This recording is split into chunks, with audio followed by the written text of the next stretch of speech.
never been so sure of anything before. Just like I'm in this moment, but once alone would be enough. Just take my hands and take mine, 'cause I will always love you through anything I'll do.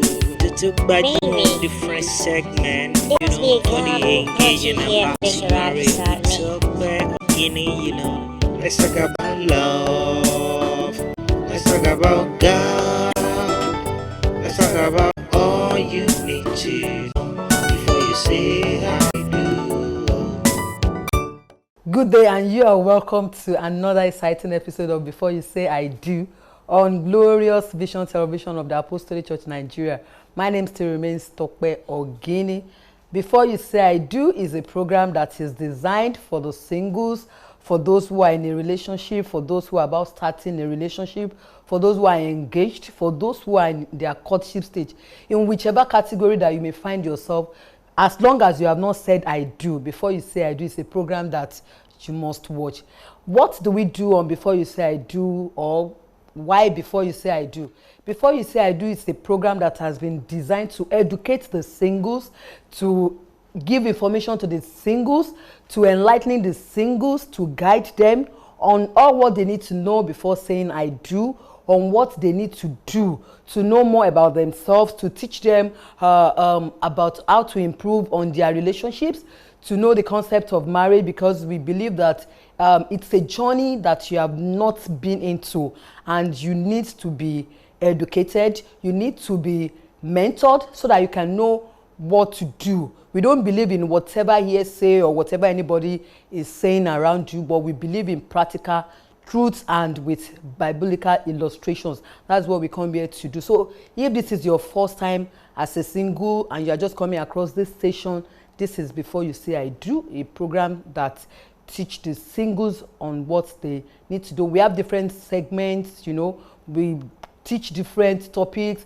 we bring in professionals, counselors, to come and talk on different topics as it is affecting relationships. We also address issues as it is affecting our singles every day. That's what we do here. And sometimes we also give out our relationship tips and recommended book for your further reading. We also encourage our singles to always ask questions. Perhaps you are having any question, you are confused, you are in a confused state in your relationship right now, you don't know what to do, and you don't know the next step to take, we are always here to help you to address all those issues and to answer your questions. So on this note, I want to welcome you again to this week's episode of Before You Say I Do. I want to quickly go on a break. When I return, the program continues. Please don't go anywhere.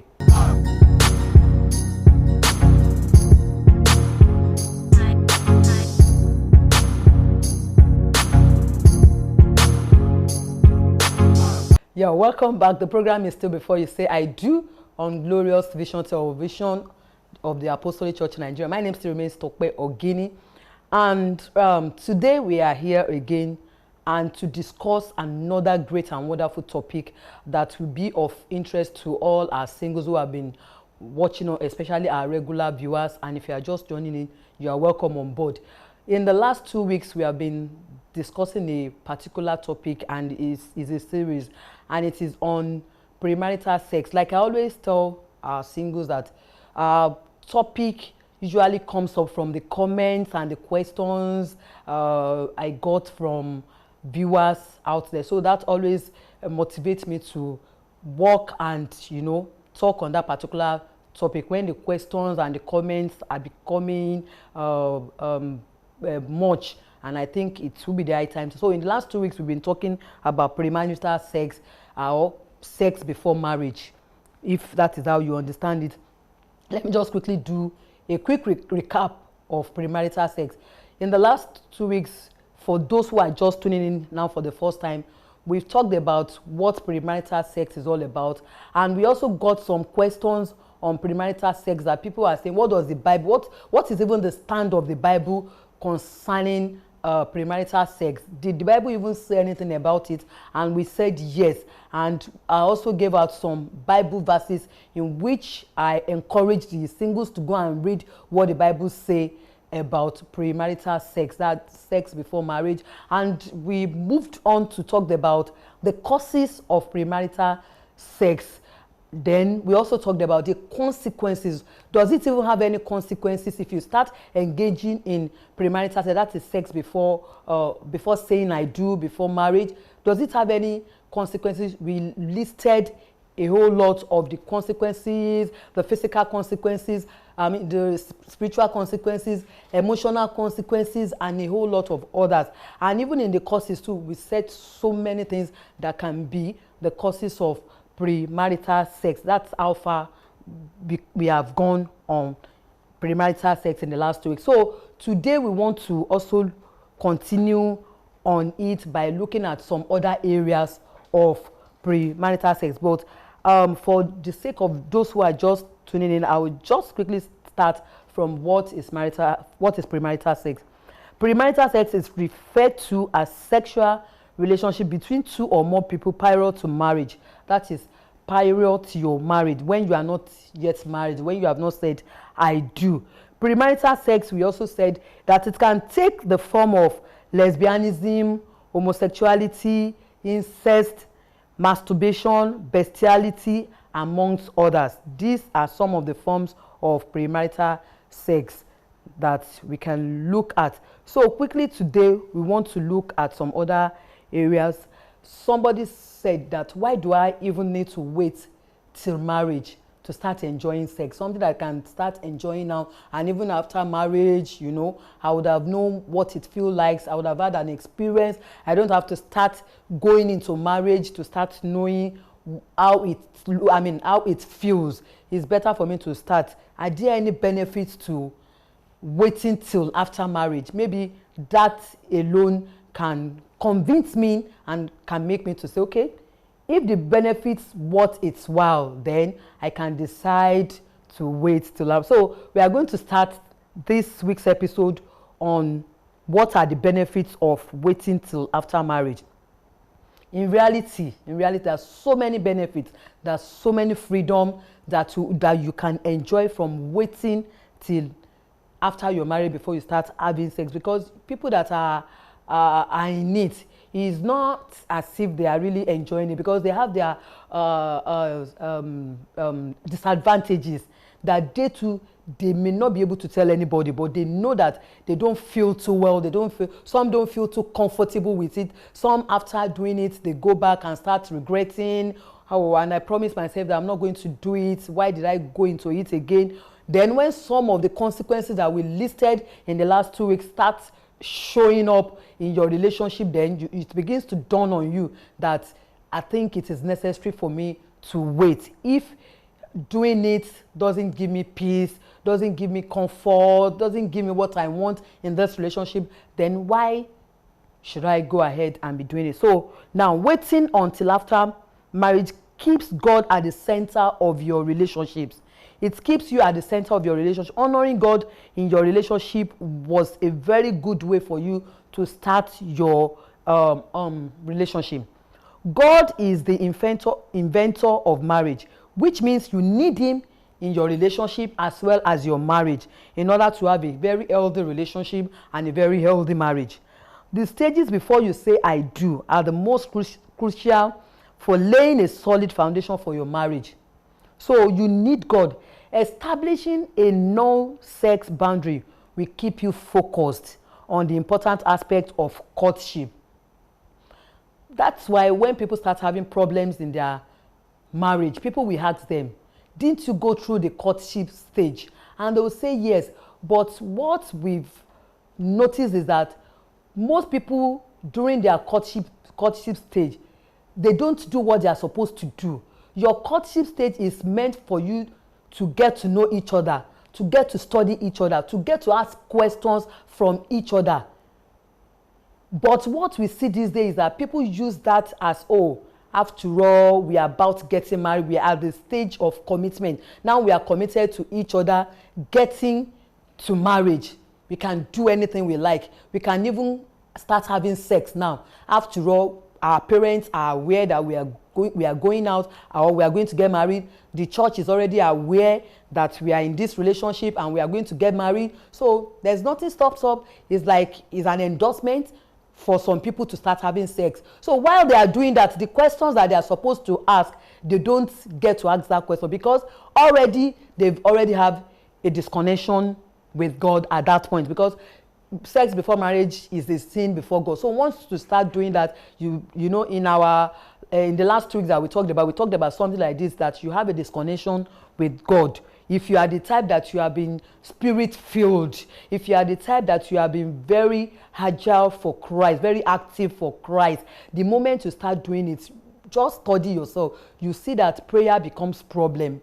Prayer becomes tiring for you. This is something that you used to like. You like to pray, you like to do this for God, you want to be in the presence of God, you want to hear from God. The moment you start doing that, you see that there will be a disconnection, and hearing from God becomes problem. You just discover that for some time now I've not been hearing from God. So we talked about that. So it will disconnect you. So one of the benefits is that it keeps your relationship at the center of God. So trusting God in your relationship will make you to have a confident decision when you feel that one person may be the one, maybe the person is the one that you desire to marry. So that's one of it. Now, another thing is shifting your sex till after marriage keeps you from being attached before you say I do.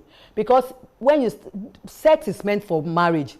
It's meant to be within marriage. So when you start doing it even before marriage, it gets you attached to that person. You know? So when you do that, it makes you feel as if you are married to that person already. You know, we talk about soul tie. That is when the soul tie, because God created sex for it to be a soul tie between husband and wife, between couples.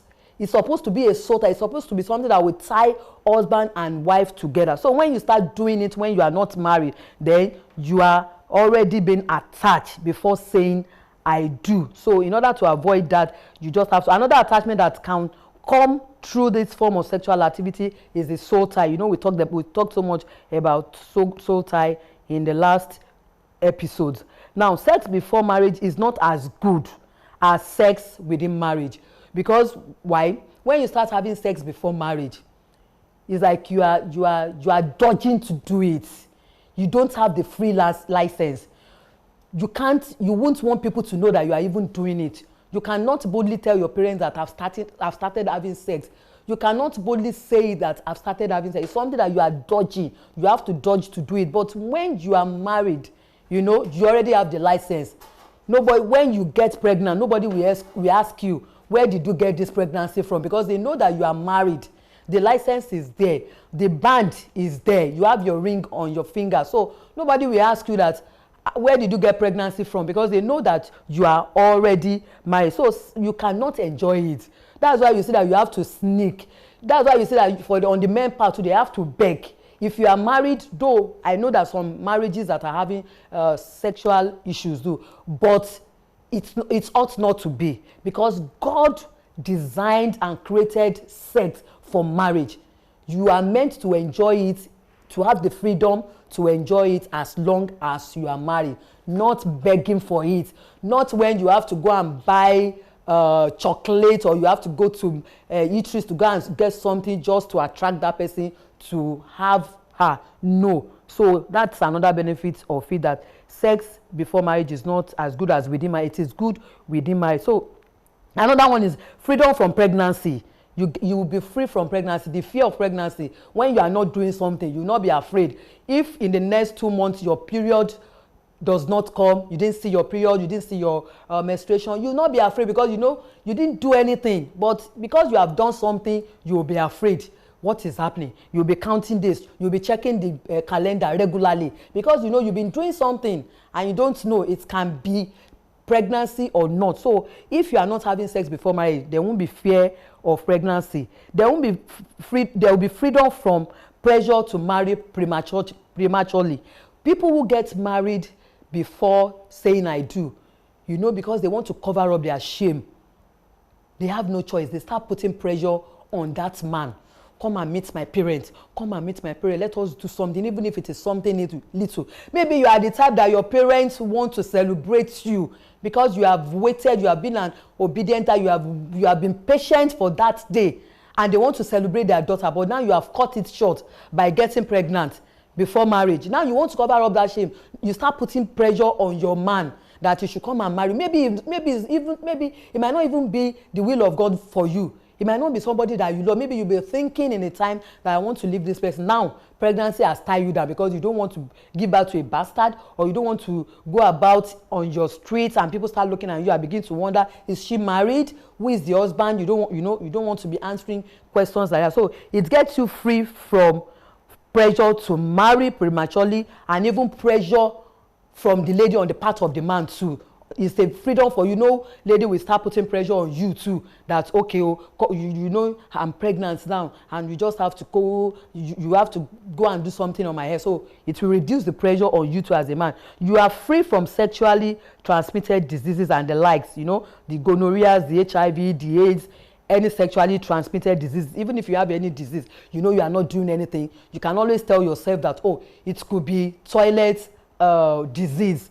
You know you are not doing anything. You can always say, oh, it could be toilet disease and not sexually transmitted disease. Even when they are saying go and do all these tests, you know that it is not sexually transmitted disease. Then you be a great example to your kids, to your children. You know, we have parents that will tell you that, oh, I got married to your father as a virgin. Yes, even those who did it then, it doesn't mean that they don't tell their children. They knew that they were not supposed to do it. They had some regrets. Some of them had some abandonment then.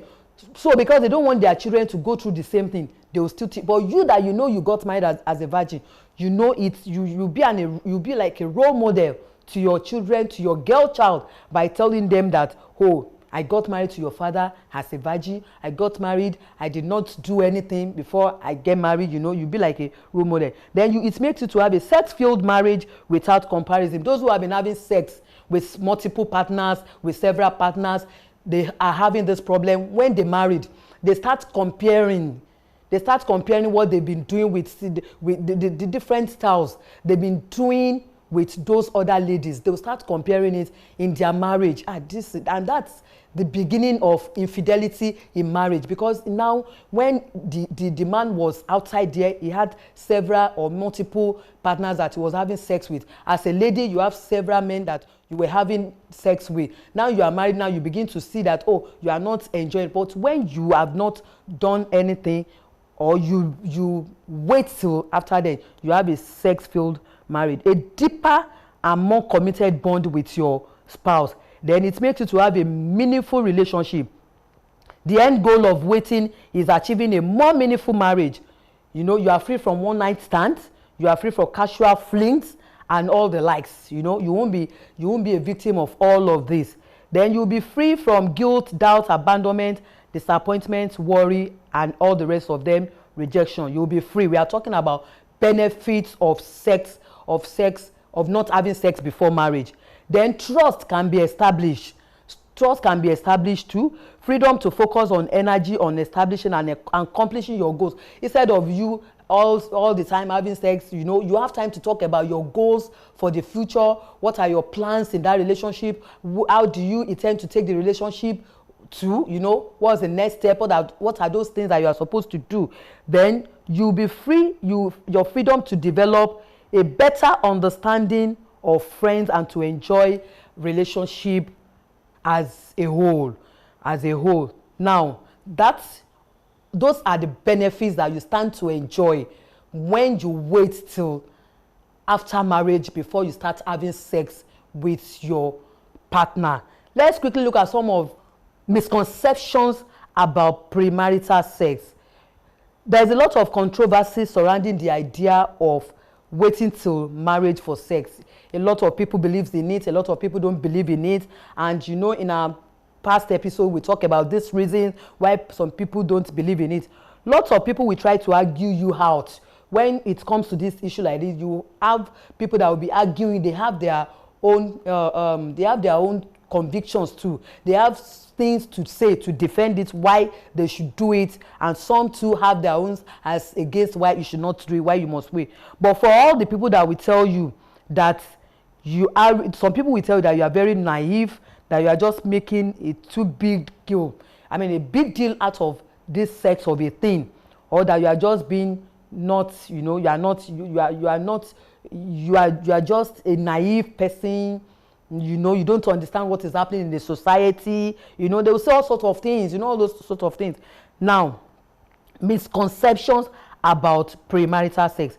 Misconception number one says sex is necessary. They will tell you out there that sex is necessary to maintain a struggling relationship. They will tell you that if you are struggling, maybe it's because the reason why you are struggling is because you have not given him sex. When you do that, don't worry, he will start loving you. It has never been the answer to giving sex out. It has never been the answer. Number two, boys are sexual beings and cannot be expected to follow sexual norms. Who says that? In the last episode, I talked about some people, I talked about a particular boy who is still a virgin and is asking a question that, can he find a virgin like himself? So we still have some men who are out there too, who have never done it. So don't think that because they are boys, you can't tame a boy that you should have a self-control when it comes to the issue of sex. It's a lie. It's just a matter of sex. So don't believe that lie, that the man will tell you that, I'm a man, I can't control. Men always have this higher libido or higher urge than men. As a result of that, he cannot control himself. If he must do it, then let him go and get married. That porn, they will tell you, misconception number 3, porn will not affect your relationship and sex life. That porn, watching of porn, you know what it means. The reality is that porn use as a significant negative impact. It will have a negative impact on your relationship and even in your marriage in the future. It will affect you, because we've had stories of people who are married who are into these things, and it is affecting their marriage because their wife will say, oh, no wonder that he hardly has time for me. He's married to porn. So if you are giving into porn now, please stop it, because it's going to affect your relationship and it's even going to affect your marriage. It's not the best. Misconception number 4. What if you are not pleased? It is always good to take a test drive. People will tell you that, what if after marriage I'm not pleased with sexual life? Maybe mine is higher than our own or his own. So I need to take a test drive. How many people? The question is, how many people will you test before you finally get to your bus stop? And as a lady, how many men will you allow to turn you to a car that they will be test driving before he finally buys you, before he finally purchases you? So please, it will tell you that, I want to know so that I will know that we are compatible in this area.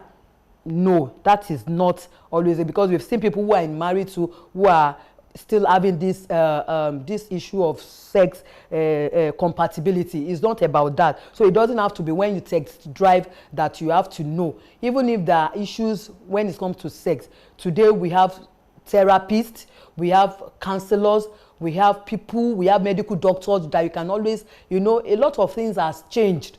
So stop being fearful about that sex area. If you need to get counseling on that, even while you are in your relationship or you are in your courtship stage, you can always do that. Go and see a counselor, go and see a therapist. They know the right questions to ask both of you, that they will know that you are good. And once you pray, God say you are good for yourself, God will never give you a bad thing, except if you didn't pray right or you didn't hear God right.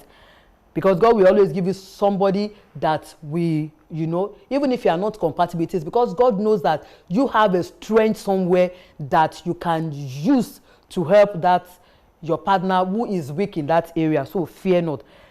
They'll tell you again that sex can help us to determine that if you are compatible. Like I said, there's nothing like that. It is time to debunk that sex misconception. Please just debunk that sex misconception that it will determine your compatibility.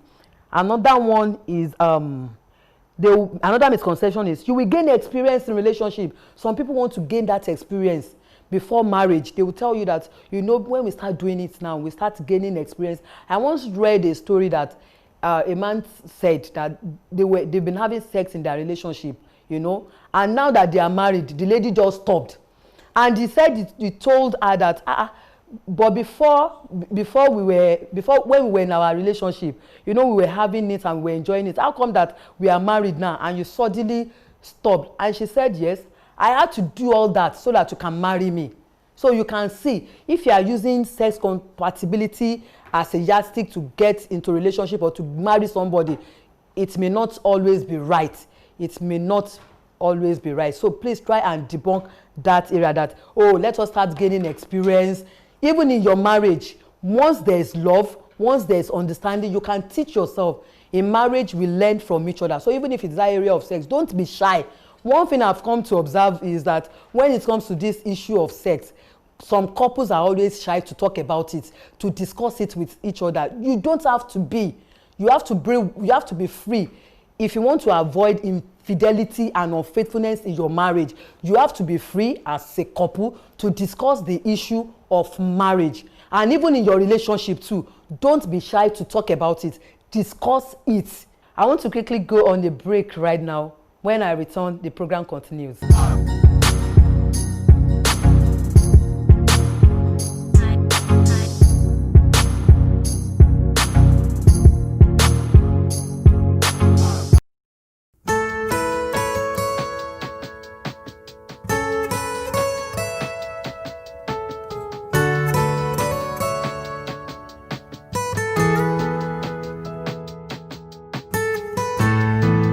As I live each new day, I want my life to say how I love you, my Lord, and long to praise your name. I want my life to be just like I sing this song, bringing glory to your name. Oh, powerful and strong, may my life be my worship, my life be my song. May I praise you, my Savior, all the day long. From the sun in its rising to the night when it falls, may my life be my worship, my life be my song.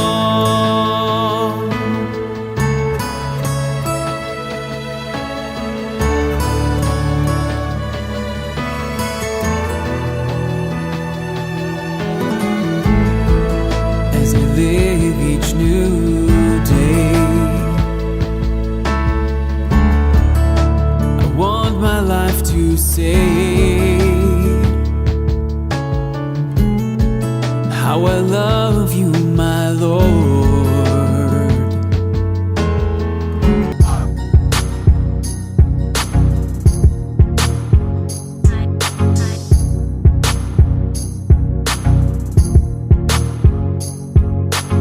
Yes, welcome back. The program is still Before You Say I Do on Glorious Vision Television, and our topic of discussion is still premarital sex, sex before marriage. And we've talked about what are the benefits you stand to enjoy by waiting till after marriage, and I'm on misconceptions. Like I said, there's so many misconceptions about this sex before marriage, this premarital sex, that society will tell you, your partner will tell you, just because they want to get at you. So I'm trying to help us to debunk some of those misconceptions that they are not true. They are just to get at you, and after that you see that all those things that they tell you that if you do it, this is what will happen. How come after giving in to all those misconceptions, you know, you still have this abandonment, you still have the rejection from your partner and all the rest of them? So now, number 7, this will strengthen our relationship, we will grow closer.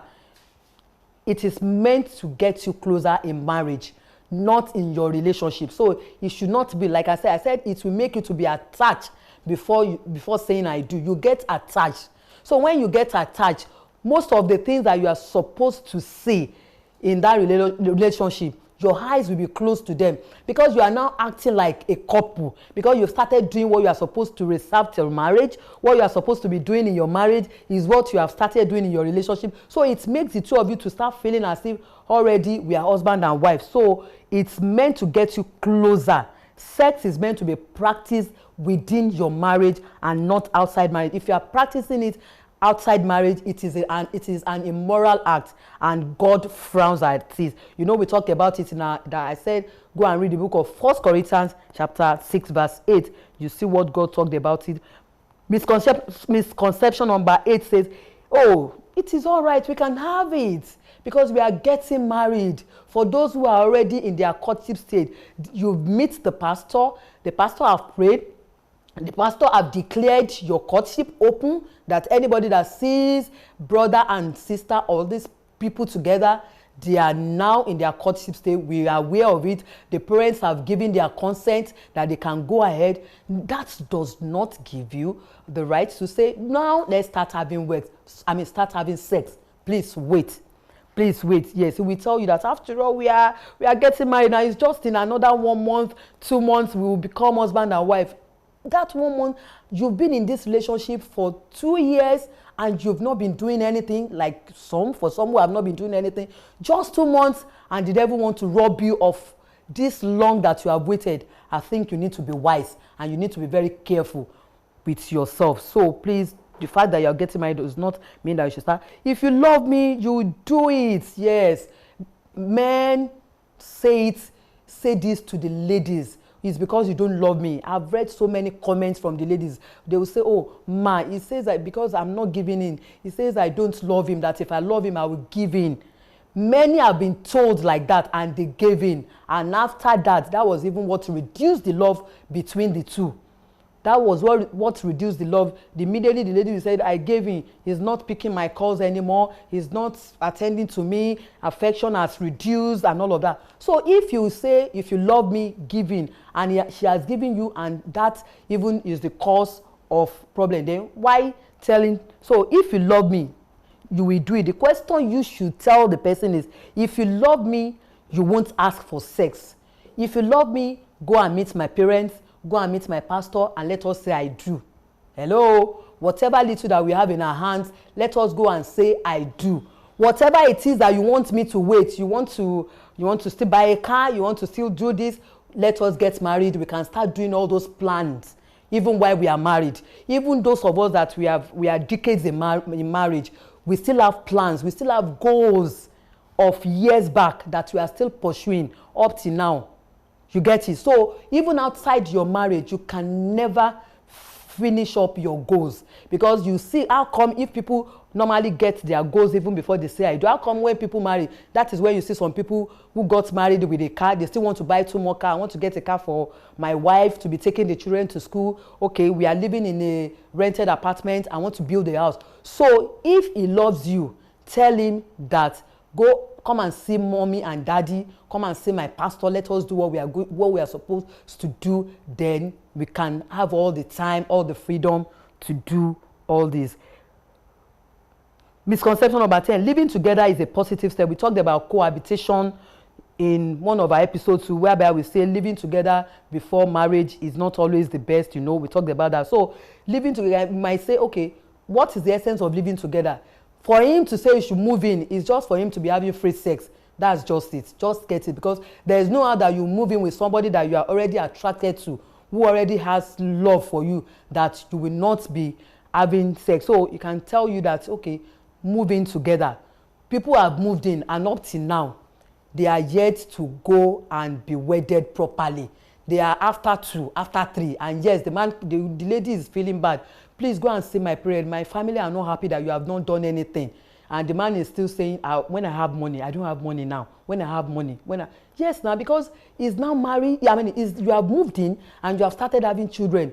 Children comes with responsibility, from their birth, from when they start growing, they have to go to nursery school, and you already have 3. So it's better for you to wait till when he has wedded you properly before you move in, before you start having sex, before any other thing. That will be all for misconceptions that men, that singles normally tell themselves about premarital sex. Now, let us look at what are the ways that we can it be avoided? Because to some people it cannot be avoided. I cannot do without sex. You hear some men will tell you, I can't do without sex. Even ladies will tell you, I cannot do without sex.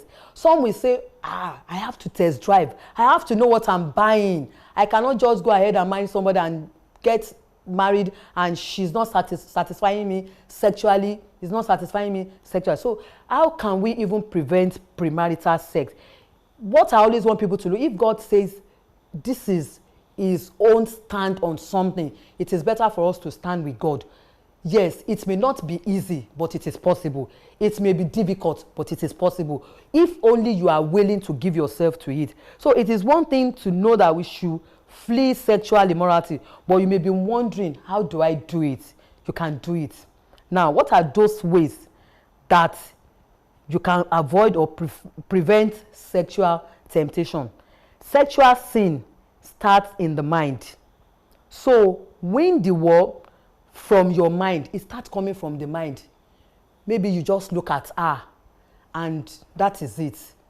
The thought will just come to you and you want to. So start from your mind. Start dealing with your mind. Make sure that you hear the word of God concerning premarital sex, concerning fornication and immoral acts. What did he say? So when you have to decide for God that this is the stand of God concerning it. And you as a man, when the ladies, because the men are always the one putting more pressure on the ladies. And because they feel that this is a long-term relationship, 2 years, 3 years, they cannot afford to break out now.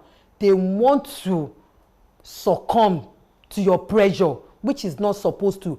I am telling you, you are not bridging a good foundation for your marriage.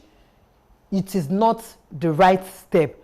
Then pray consistently. Another thing for you is pray consistently. Always make sure that you are praying. Prayer is the act of communication. So make sure that for those of you that say, they will always tell us we should not have sex before marriage, we should not have sex. You think it is easy to control? Okay, how come God gives us sexual urge? If God don't want us to have sex, yes, like I said before, I said it only shows that your body is healthy. If you're always having a sexual urge, it shows that you are an healthy person. So if you are a man out there, or you are a woman, or you are a lady and you don't even have sexual urge, then you need to see your doctor. But if you are a man that you're having a sexual urge, giving you a sexual urge does not say that you should go and commit sin with it, but it shows that your body is okay. It shows that you are healthy. So that is it. But you now need self-control to wait. That is where the self-control and the prayer to God comes in for you. So don't feel that God is wicked. I've heard somebody say God is wicked. How can he be having? I've been having sexual urge. I've gone into masturbation just to stop it and all of that. But I'm telling you that you can. So pray to God that God should help you in this area. Then another thing, don't ever go alone with a person you know will tempt you or easily give in to sexual sins. I know that some Christians, there are some brothers and sisters who are in their courtship stage, who says they are praying together. If you must pray, pray in an open place. Don't go to brother's bedroom and say you are praying. You can be tempted. Temptation can set in because it's somebody that you already have feelings for. It's somebody that you are already attracted to. You are already attracted to each other. So Satan can tempt you. It can just come into the mind of one of you, and before you know it, you may fall. So the best thing, if you must pray, if you must hold vigil in an open place. I've had somebody ask me this question, that is it right that I should be praying alone with my partner, even though the person asked me this question, that is it right for me to pray alone in the room with my partner? No, because temptation can set in, and before you know it, anything can happen. So it is always advisable that you find an open place. If you must do vigil together, find an open place and make sure that people are around. If you must pray, find an open place. You can go to the church, you can go to places that you know that even mountains that people go, there are people around. There are always people around on the mountain. So just make sure that people are around you. It is just to avoid this sexual temptation that may set in. So don't ever go alone with your partner to places that you know you will be tempted or you will easily give in to sexual sin. Don't allow yourself to be alone with the opposite sex in a place where temptation can easily be fostered. Be very careful. You are already in that relationship. If you are trying to avoid premarital sex or sex before marriage, don't go alone with your partner to places that can fuel temptation. Stay away from sexually suggestive books, magazines, photos, or websites that will stir up sexual desires, sexual urges. When you start doing this, you know the urges will set in, and before you know it, that is when, if you are not careful, if your partner come visiting, because you have already stir up emotions within yourself, and if she comes around, you know, you may want to ask her that this and that, and so just avoid things like that. Build relationships, accountability with strong Christian friends. When you are going through trying time, let them know and ask for their help. When you have true Christian friends, you know that they will encourage you rightly, positively. Talk to them when you are passing through any challenge. Make up your mind, never retreat. Never let every new friend you meet know you are committed to sexual purity. For those of you that will be starting a new relationship, let them know that you are committed to, in this relationship, it's a no sex. I believe those who are Christians, those who are believers should know this. So I don't expect any Christian brother or a believer brother to ask a sister for sex, because you should know better and you should know what the Bible says concerning premarital sex. But for those of you who are yet to accept Christ, who are outside there, who are in the world, please accept Christ and know what God says concerning sex. Even morally, is it even good? You know, we talked about that. Even morally, sex before marriage has its up and down too, has its consequences, you know. So just be very careful. Take a personal decision to start living a life of purity. You too, you must take a decision. I want to start living a life of purity. Father, help me. I know I don't have a power of my own, so you can do that. Watch your thoughts, because even the Bible says we should guard our thoughts with all diligence. So watch what you think about. What do you feed your heart with? You should watch that. You should watch that. Avoid tempting situations. This can be a trap for you. Consider the consequences that we've talked about, the consequences of premarital sex, you know, the unexpected pregnancy and all the rest of them, sexually transmitted diseases, the abandonment, the rejection, disconnection from God. Consider them. If you are being tempted, avoid pornography. Avoid pornography as much as you can. Use social media with caution. I know on this area, I know there are people that are involved that are engaged in long distance relationship. They tend to be more affected with this area. But use social media with caution. Even at that does not mean, you know, we have people that will be asking for sex on the phone, nude pictures on the phone, and all of that. Please, all these things will stir up, will trigger you to want to have premarital sex. So be careful when you are using social media. Use it to communicate, to hear, to ask about each other, to ask questions. You know, you are far away, you cannot be seeing each other regularly. Use this opportunity to ask questions. Then question your intent. Most times when our minds wander sexually, we aren't really seeking pure sex. You know it. What do you want to have sex then? Is it because you want to enjoy it? Is it for pleasure or what? You should ask yourself that if I do it now, what is the essence? what benefit do I stand to gain if I start having sex before marriage? Choose your friends wisely. There are friends that will put pressure on you because they've been doing it. They will tell you, so at this your age, in this technology that we have now, you are still a virgin, or you are still waiting till after marriage before you start having sex. People are doing it. You know, I said it before. I said people will tell you that they are doing it. It is not everybody that is doing it. So choose who are your friends. Who are the kind of friends? Are they the kind of friends that, you know, I said it in our last episode that some people are even afraid to tell their friends that they are virgin because they know what they will get, that they will love them to scorn, they will mock them. You at this age. So some are even afraid to say it out. Perhaps those days, it is a thing of pride for our mothers then. It is a thing of pride. It's something that they want the whole world to know, but no more the case now. So choose your friend. Redirect your passion. Redirect your passion. Where is your passion taking you to? You have to redirect your passion. That will be all on this benefit on ways to prevent. So you need the power of Holy Spirit. You need, if you're out there that you are struggling with the sin of this sexual urge, this sexual temptation, you need the power of Holy Spirit. You do not have a power of your own. So you can cry to God to help you out of it. Now, let us look at something again.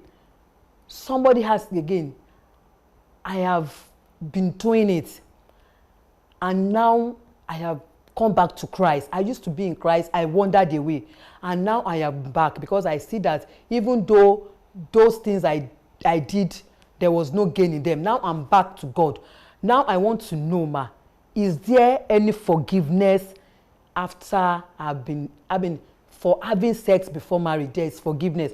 Thank God you now realize that it is not the right way. There is a way that seems right to everyone, but the end thereof is destruction, is death. Thank God that you now realize that, oh, this is not the right way for you. This is not the way of God. This is not the promise of God concerning sex, and you are back. Yes, is there any forgiveness? Will God forgive me? This is the question. Will God forgive me if I have had sex before marriage? Somebody asked me this question. The answer is yes. The answer is yes. Don't condemn yourself. Don't condemn yourself because you have been doing it. Let it be taken that you did it out of ignorance, and now you are back to Christ. Our God is a merciful God, and He can forgive you. So the question about forgiveness demonstrates your concern about following is designed to follow His sexual instructions before marriage. And so don't just forgive yourself and come back to God. He has forgiven you, and start living a life for Christ. Accept God's forgiveness because He has forgiven you. So accept His forgiveness. Accept His forgiveness that He has forgiven you, and don't go back to that sin. Take your stand that I will wait till after marriage, and tell it to God that God should help you. Because Paul said, those things that I don't want to do, even if our own Apostle Paul, that is like a role model to so many Christians these days, could say that once in a while, that those things that I don't want to do, I just find myself doing it all over again. And that is the problem that most of our singles say. Each time you make this promise to God, God, I don't want to do it again. I am going to wait. Before you know it, you are falling again, and you start crying. I don't want you to cry again. You are falling, but this time around, take a stand with God that, God, help me. And don't forget all those things, that the ways to prevent and to avoid it. Follow all those things. They will help you. And you will see that you will have a wonderful relationship. Follow all those steps.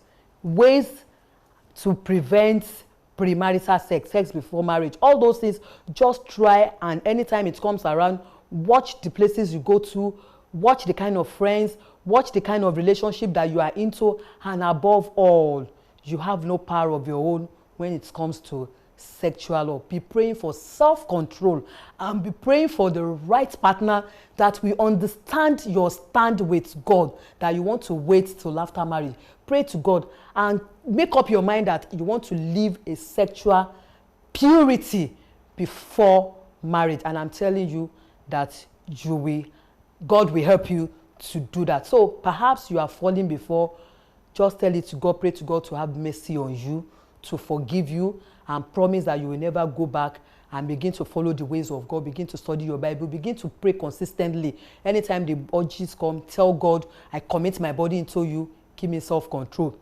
And God will do that. And God will deliver as many that are into this sin of sexual urge, sexual temptation. God will deliver you. God will give you self-control in the name of Jesus. I don't know what you feel about sex before marriage, but I would love to hear from you. You can send your comments. You can send whatever you feel about it, or you still have more questions about it. You need to clarify one or two things about this particular topic. You can drop it on that WhatsApp number that is scrolling on your screen. And if you have any issue in your relationship that you need to get answers to, you can always do that. You can always do that by dropping it on that WhatsApp. Let's quickly go to our recommended book for this particular episode. Why should we not have sex before marriage? This is a question. Why should we not have sex? That's the title of the book, and it is written by Sam Goody. Sam Goody. So if you want to know more, that why should, if you are still not convinced with all what I've been saying, and you need to read more for your further reading, get a copy of Why Should We Not Have Sex Before Marriage? The Christian Perspective by Sam Goody. That is how far we can go, and this is the final part on premarital sex, another word, sex before marriage.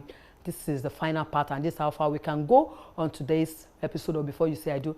Thank you so much, our viewers out there, for watching, our regular viewers. Thank you. Those who are just joining the Before You Say I Do, welcome to. And I want to appreciate all your comments. I want to appreciate all your contributions. I want to thank you. You can also, if you miss out this episode, you can also watch a repeat episode on Saturday at 1 p.m. I want to appreciate our production crew for always being there, for always making it a success every week. Thank you, you guys. Thank you. I appreciate you for doing a great job. God will continue to bless you all. Thank you once again, and until I come your way again on another exciting episode of Before You Say I Do, I remain your host, Tope Oginni. Don't forget, on Before You Say I Do, we always help you to take the right decision before saying I do. Bye for now. I've never been so sure of anything before, just like I'm in this moment. But once alone would be enough. Just take my hands and take mine, 'cause I will always love you through anything I'll do. To back on different segment, you know, for the engaging about marriage. Tope Oginni, you know. Let's talk about love. Let's talk about God. Let's talk about